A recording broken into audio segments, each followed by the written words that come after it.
and welcome to our November TBR video. November is the month of Believathon round 3 by How to Train Your Graven. I'll link his channel and the Believathon 3 announcement down below. So the majority of our TBR for this month is going to be books that we are reading for Believathon, but I also have to do 2 punishment picks because number 1, we didn't finish our TBR in October, and number 2, I didn't do both of my punishments in October because, of course, my life is a mess. And I'm also going to do 5 picks from my TBR jar because all of the Believathon books that Sean and I are reading together. So at this point, we're entering this TBR with no books for Alyce to read whatsoever, and I just like having a bit more structure to my reading than that. So we're going to pick some out of the jar and we're going to see how it goes. But first of all, we'll do the punishment picks. In October, I was supposed to read a book from a book subscription box for which I read Wicked Saints by Emily A. Duncan, and I actually read that one and I gave it 3 stars, so that was fine. But I was also meant to read and then watch an adaptation, and we picked The Maze Runner by James Dashner, and we did not get that read. We didn't even think about starting it. We read it and it took far longer than we thought it was going to, so the rest of the month was kind of like, it was like 3 weeks of just reading it and then scrabbling to try and finish just one book in the last week, and that one book was not The Maze Runner. But I'll talk about that more in my wrap-up.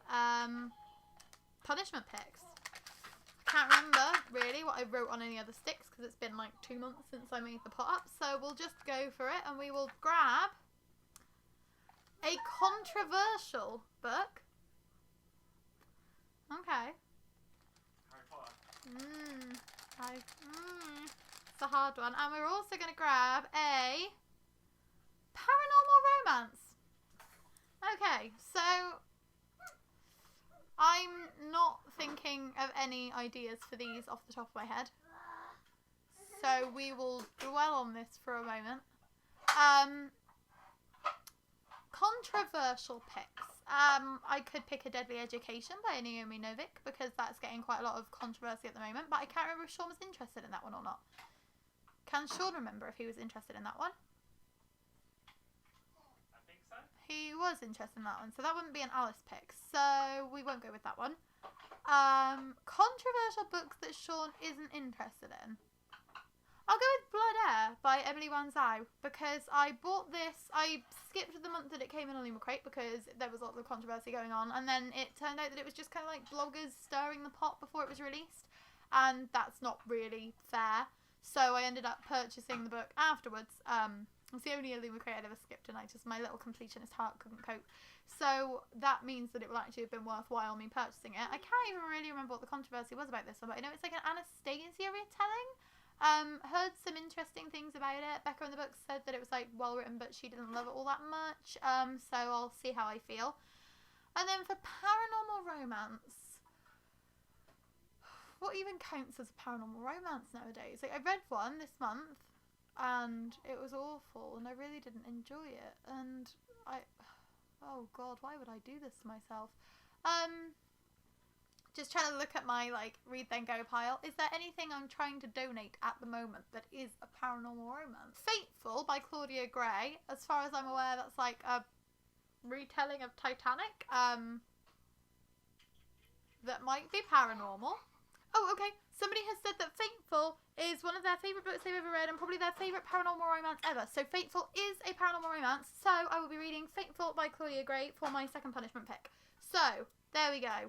We're reading Blood Air and we're reading Fateful before we've started this TBR. That's good. They're both kind of thin as well from what I can remember. So now it's on to the jar picks. And as normal, 5. We're taking 5 out. We're going to take 5 because I can read 7 books in a month by myself easily. I mean, I'm currently only on like 4 for this month, but let's pretend I can read 5 easily. I don't know why I'm picking them all out at once. Normally I like pick 1 at a time, but we got 5 in our hand and we're doing it. So let us see what I have chosen. We've got First, Last and Always. Don't know what that is. We've got What We Left Behind, which I believe is by Robin Talley. I might be making that up, but if that is by Robin Talley, then that's probably going to be queer, which I like.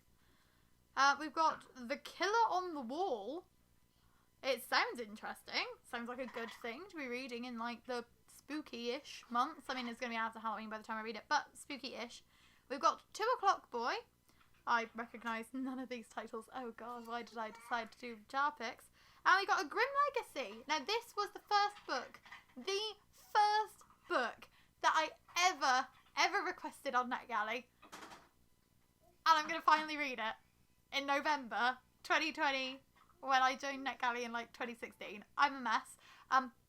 But yes, I didn't think I was going to get accepted for things, so I applied for like 20 because I thought like, oh yeah, if I apply for like loads all at once and then I get accepted for like 1 or 2, then I'll slowly build my way up. Now I got accepted for like all 20, and by that point I'd already requested like 20 more. It was a mess. It wasn't good.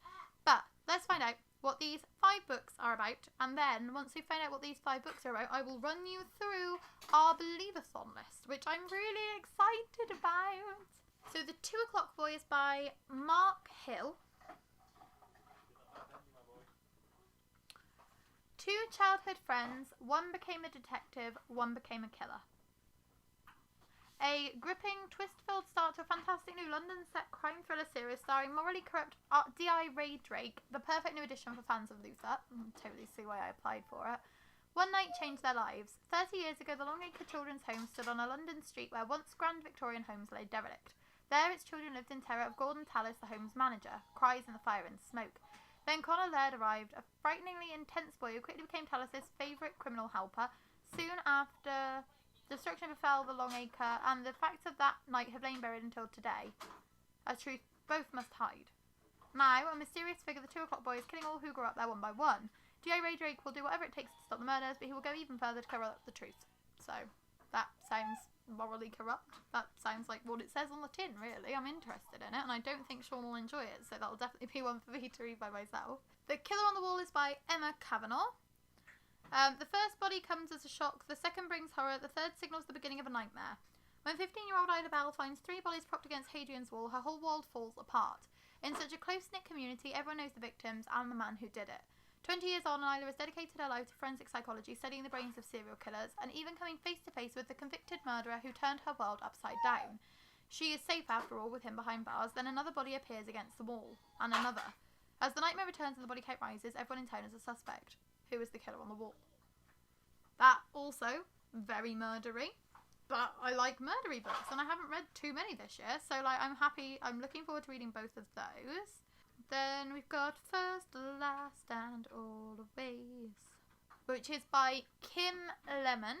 Charlotte Hubbard dreams about falling in love on a daily basis, but she's long rejected the idea that someone would ever be interested in an overweight, unappealing girl like her, an opinion that is shared by her way more popular and attractive sister, who seems to enjoy pointing out Charlotte's flaws as much as possible.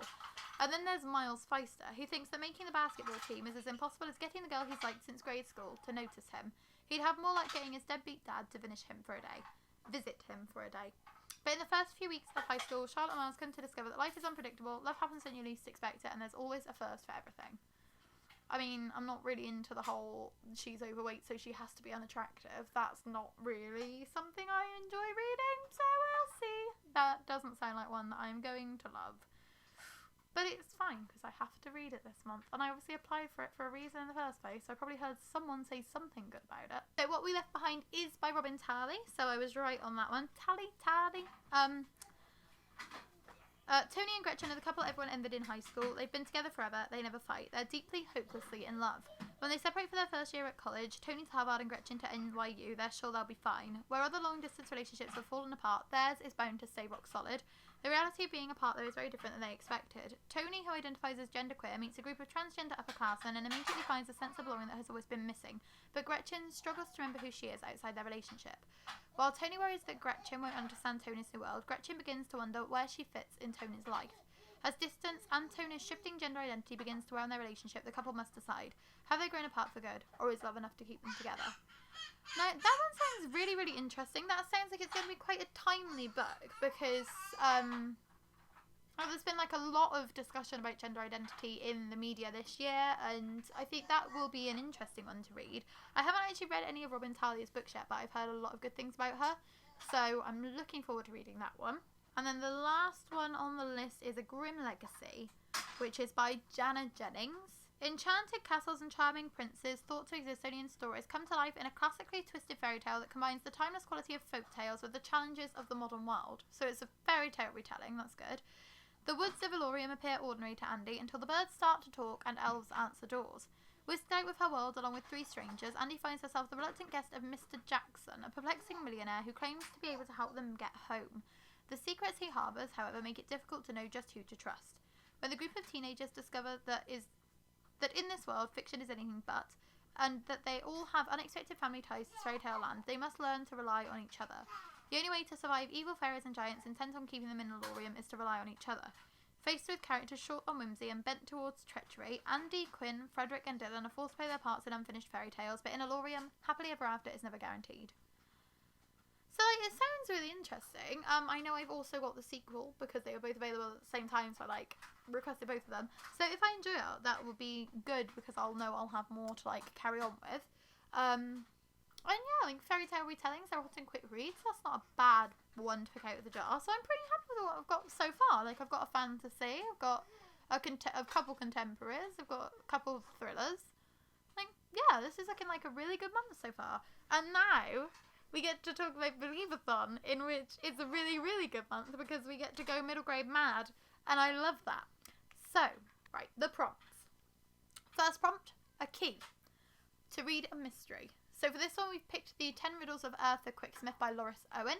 I was kindly gifted this copy through NetGalley, and I want to read it because I don't want to be adding too much more to the jar at the end of the year. I don't really remember much about this one. I think Gavin said that he enjoyed it. And I'm guessing that there are 10 riddles, and that is enough for me to decipher that it's a mystery. So, not really helping you much with this one, but I will be able to once we've read it for Believathon. The second prompt is Fingerprints, which is to read a book from an author from a different culture than you. So for this one, I picked The Unadoptables by Hannah Took, because Hannah Took was from, she's Dutch, Amsterdam, grew up near Amsterdam. Okay, that's fine. So that is a different culture to me. I did not grow up near Amsterdam. I grew up in the UK. As far as I can remember, The Unadoptables follows a group of children who are in an orphanage as they go on adventures. The cover of this one is absolutely gorgeous. I will be honest, so that's the main reason that I applied for it. But it definitely sounds like the kind of story I would love as well. I kind of get from the description, I was kind of getting Jacqueline Wilson vibes, but a more kind of fantasy version. So I'm really interested in seeing what this one's all about. The next book, prompt is a Scream, which is to read a book out loud. And for this one, we picked The Crooked Sixpence by Jennifer Bell, as this is the middle grade monthly pick for November. Jennifer Bell is the author of Wonderscape, which we read for Believathon round 2, and we really, really enjoyed. So we've been looking at reading her trilogy, which is the Uncommoners. My brain's plugged in. So we'd been actually thinking about reading the Uncommoners trilogy earlier in the year, but we held off on it because we've had so much else to read. But now we get to read the first book in the series. Luckily, it's easily accessible through my library app, so we'll probably end up carrying on with the rest of the trilogy as well because Jennifer Bell's writing is really fun. Don't actually know anything about this one. Only found out it was the middle grade monthly pick about half an hour ago. Got excited. Was going to read it no matter what. So that's going to be a fun one for our third prompt. The fourth prompt is to The Torn Page, which is to read a book with a supernatural element. So for this one, we picked The Haunting of Eveline Jones by Phil Hicks. This is another book that I got through NetGalley, and this is another book that Gavin himself has recommended. Again, can't really remember much about it, but the title literally says somebody is being haunted, and that is a supernatural element, so this fills this prompt perfectly. I then got Crown, which is a book set in an alternate universe. For that one, we've picked Wondersmith by Jessica Townsend. This is the second book in the Nevermore series. We read the first book, the Nevermore, of course, back for Believathon 2, so we thought we'd finally carry on with this series. I don't know what's going to happen in this one, but Nevermore follows a girl called Morrigan Crow. She is a cursed child, which means that she's destined to die at midnight on her 11th birthday, but somebody swoops in and takes her away to a different world, and he saves her life, and in payment for it, he wants her to apply to be part of something called the Wondrous Society. So she needs to go through these different trials and tribulations to try and get to become a member of the Wondrous Society. And you might be able to guess by the fact that the title of this one is Wondersmith that Morrigan does indeed begin training, I'm guessing, in this one, to be a Wondersmith in the Wondrous Society. The third book in the series has literally just been released, and I want to catch up with the series and eventually get to read Hollowpox, so this is the perfect opportunity to catch up with this one. The next prompt is Spilled Ink, which is a book which features ghosts. For this one, we're going to carry on with the Popkin and Stubbs series and read The Haunting of Pelican City by Sophie Green. So this book follows a girl called Lil Popkin. She's running around Pelican City trying to be a reporter, and a story stumbles into her lap when a boy mysteriously approaches her in a bus station, and he says that he has a story for her, and it's about a missing child, and he is the missing child, and he's actually a ghost. So they end up trying to solve the kind of story of how he died and why nobody's looking for him and what is going on there. I don't know what's going to happen in the next two installments because the first story feels very self-contained, but I'm really hoping that Abe's going to be back because the Inspector in this series is just wonderful. He's like he's like Inspector Gadget, and I really love the illustrations. Like, the world of Pelican City is really well crafted, and they're super quick reads as well, which makes it perfect when we're beginning to kind of flag a little bit towards the end of the year. The next prompt is Dagger, which is a book set in a dangerous setting. So for this one, we've chosen The Polar Bear Explorers Club by Alex Bell. This is the first book in the Polar Bear Explorers Club series. That's so hard to say when you're speaking quickly. I've read we've read two of Alex Bell's other books actually. We've read Frozen Charlotte and we've read, oh god, the one that was set in New Orleans. Hurricane City? Magic and Mayhem? Malice and Mayhem? In Hurricane City? I might be making that up. It was something like that. Sean will put the cover here. And yeah, we enjoyed her writing. But those books are more aimed at young adults. So this one is a middle grade. But I'm thinking because it's based off of like Arctic exploration, that's pretty dangerous. That's going to be a pretty dangerous setting because it's going to be cold and frosty, and the polar bears can eat you. So that's not safe. But yeah, the second, third and fourth books for these are all available on the library app, but for some reason the first one isn't.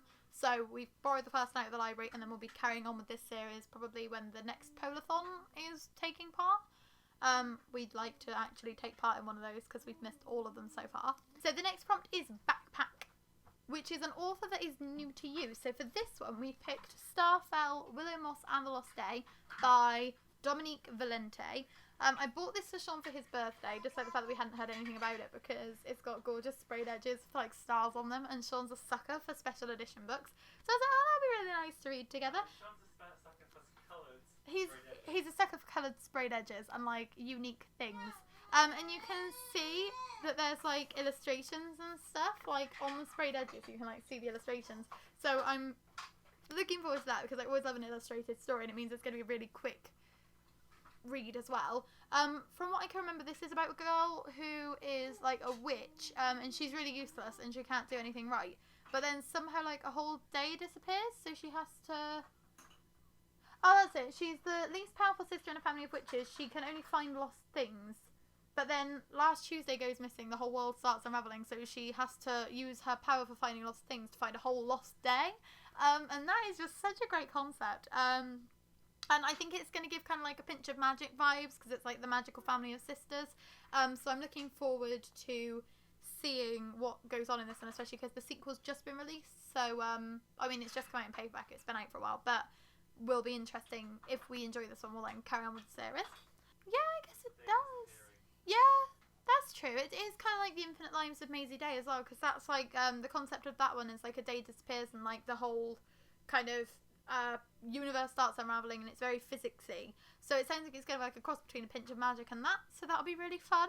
The next book on this list is actually a controversial pick, so I could have picked this one for my controversial jar pick. It's Footprints is the prompt, and it's a book with a prominent villain. And what villain is more prominent than a book's author? I needed to carry on with the Harry Potter series because I determined to read them by my birthday. I've only ever read the first 3, and we'd reread the first 3. And I mean, I don't support J.K. Rowling. I will never buy another one of her books. I already own these ones. If I didn't already own them, I would not be reading them. And I just think that she's a very prominent villain, and I might as well finish this series off just so that I can then, like, shove them in storage until the babies want to read them when they're older, or, like, just donate them, because, like, I don't have the same... There will be better books out by the time the babies want to read them. There are already better books out, let's be honest. I don't have the same kind of emotional attachment to these books that most people have, because I have only read the first 3. But I just feel like it would be remiss of me to not finish this series, because there are other classics that I've read who also have awful authors. And just because I'm watching her become this villain while she's still alive, it doesn't mean that her literature doesn't have merit. It's a hard topic to talk about, briefly especially. But yeah, she's a villain. She is my villain for this pick. I don't care about Voldemort. He's not that bad. You can say his name. I don't really want to say her name. But yes, this is my villain pick. And I'm still just going to rate them all 0 stars on Goodreads. I don't even care how much I like it. It's still just getting a 0 star. I don't care. Like, I don't care. So then we'll move on. The next prompt is Hand Mirror, which is a book with a beautiful cover. And for this one, I picked Shadows of Winterspell by Amy Wilson, because it's just gorgeous. Like, Sean will put it here, and it will be beautiful, and you'll see what I mean. Like, it's very, very pretty. Don't know anything about it. There's a deer on the cover. I'm guessing deer are involved. I've read 2 of Amy Wilson's other books, and those were Faraway Magic and Snow Globe. I think it was called Snow Globe. Something about snow globes. They also both have beautiful covers. But I wanted to read Shadows of Winterspell, and I also kindly got accepted for this one through NetGalley, so I thought, why not celebrate it and show you how beautiful its cover is, and then read it, even though we will be reading a book with a beautiful cover on a phone, which will kind of take away from the beauty of it. We've then got Chain, which is a colourful cast of characters. And for this one, I've picked The Midnight Guardians by Ross Montgomery. This one was supposed to be out by now, but it's been pushed back. I actually believe it's coming out in November now, but it should have already been released. This is another book that Gavin has recommended and Gavin really loves. This is another book I've got through NetGalley, so thank you to the publishers for accepting my request for this one. All I know is there is a boy who has imaginary friends. One of them's like a badger who wears like a top hat, and one of them's like a tiger, and they go on adventures, and that's a colourful cast of characters. A boy who is friends with a badger and a tiger. Like, you can't get more colourful than this one. The prompt was made for this book. So we will be reading this one. And then I'll be able to tell you more about it, because I quite clearly don't know a bloody clue about any of these books, which is one of the main reasons that I'm picking them, because it means that it's not books that I've built up in my head. It's just books that I'm really excited to enjoy, and that's like the whole point of middle grade, is that you're meant to be excited about it, and you're meant to really, really enjoy it, and it's just going to be fun. It's just going to be a good reading month. I'm happy that Believathon is here again. We prepped these the day that Gavin released the video, and then it's just been an endless wait for the last 6 weeks to pass so that it could finally be Believathon, and I'm so happy. So our penultimate clue is Flash of Lightning, which is a book which features folklore or folk tales or some kind of retelling element. So for this one, we're picking Percy Jackson and the Lightning Thief by Rick Riordan, and that's just reminding me I need to borrow it from my mum, because she is the one who owns this one. There's a boy called Percy Jackson, as far as I'm aware. He is the son of a god.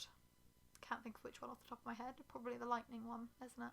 But I don't know. And then things happen. Like, there's lots of books in this series. There's lots of books in this universe. And I'm looking forward to finally reading them, because I tried to. I got this one out of the library a few years back and just couldn't get past the first chapter. But I'm going to force my way through it now, because it's the kind of book, again, it's the kind of book that I should probably read. And then the last book is actually 2 books, because it's one of the ones that we didn't manage to get to in our October TBR. And the last prompt is Shadow, which is a book published in 2020. So for that one, we're picking Death Set Sail by Robin Stevens, but it also means we need to read Top Marks for Murder by Robin Stevens because we did not manage to get it read in October. So these are the penultimate and the final books in the Murder Most Unladylike series, following Daisy Wells and Hazel Wong as they make their Murder Most Unladylike detective society. And they investigate murders everywhere. Like, quite literally across the globe, these murders are investigated. Top Marks for Murder takes place back at Deep Dean School, and Death Set Sail, I'm assuming, probably takes place on a cruise of some description, because there is a big old boat and sail. And also there's, like, Egyptian elements. It's been hinted in other books that it was going to be, like, Egyptian. So I'm looking forward to finally finishing this series off. My friend Amy has said that Death Set Sail became her favourite book in the whole series when she read this one. So that bodes very well for me because I trust Amy's opinion wholeheartedly. And she also said that Top Marks for Murder remains a little bit confusing, which I'm interested in because, like, the way that Robin Stevens writes these mysteries, like, I can never figure out what's going to go on, and, like, they always, like, bring me such joy, and they keep me guessing until the very end, and I'm looking forward to discovering the stories in these two, even though I don't want the series to end, which is why I think, like, subconsciously I've been reading this one off throughout October because I just didn't want the series to be over, but it's already over, so I might as well catch up with it and not get spoiled. So this is our Believathon TBR. It's going to be fun. It's going to be a bit of a mess because, like, quite honestly, there's a lot of books in here, considering I'm also doing NaNoWriMo. I mean, doing Blogtober has completely demolished our reading schedule. Doing NaNoWriMo is going to demolish it even further, because I'm just going to be rambling aimlessly in some kind of fictional format, and I have literally no idea what I'm doing, but we'll deal with that at a later date. But hopefully, because most of them are short, and they're ones I'm really looking forward to, hopefully we'll be able to get them all read. We're probably not going to read them in the right order, because that way I can leave Harry Potter and the Goblet of Fire until last, and then if I don't want to finish it, I can just kind of, like, sneakily DNF it between months and just hope nobody notices. But we'll try our best. We will try our best. Thank you for watching this video. Please let me know if you're taking part in Believathon. I'd love to see what your TBRs are, what you're reading for each of these prompts. Let me know. Just do it. Just do it. I'll see you again soon with another video. If I don't melt my brain out trying to do NaNoWriMo and all of this reading. Thank you for watching, and I'll see you soon. Bye.